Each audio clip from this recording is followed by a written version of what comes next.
বিচার ব্যবস্থা জনগণের দোরগৌরাত পৌঁছে দিবলাই উপজেলা পর্যায়ত অধস্থন আদালত সম্প্রসারণে একমত হয়ে ঐকমত্য কমিশনের আলোচনায় অংশ লইন্য রাজনৈতিক দললে। তবে এই ক্ষেত্রে ভৌগোলিক অবস্থানত যেসব উপজেলা জেলা সদরের নিকটবর্তী এডে আদালতে স্থাপনের বিপক্ষে দললে।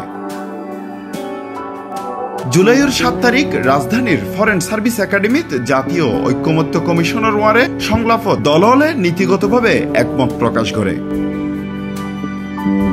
আলোচনা অংশ লইয়ে বিএনপির স্থায়ী কমিটির সদস্য সালাউদ্দিন আহমেদ হইয়ে জেলা সদরের ইতিহাসে যেসব উপজেলা সদর আছে এডে অধস্থন আদালত প্রয়োজন নইব। একই সঙ্গে জেলা সদরে উপজেলা অধস্থন আদালতের প্রয়োজন নাই। হন উপজেলাত অধস্থন আদালত প্রয়োজন তার সংখ্যা নিরূপণের সমীক্ষার অনুরোধ করিয়ে তিনি।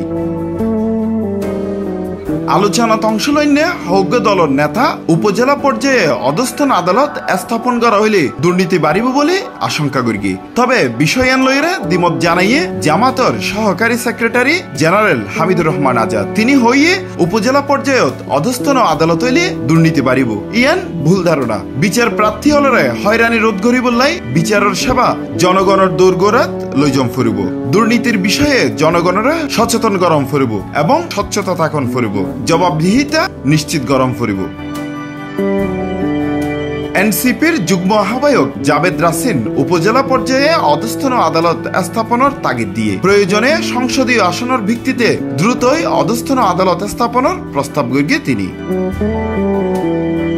হৌগ দলের পক্ষত্বন আগামী 7 বছরের মধ্যে উপজেলা পর্যায়ে অধস্থন আদালত সম্প্রসারণ করা হইব তা নির্দিষ্ট করিবার পরামর্শ দিয়ে ঐকমত্য কমিশনারে। Desk news, C+ TV, Chittagong.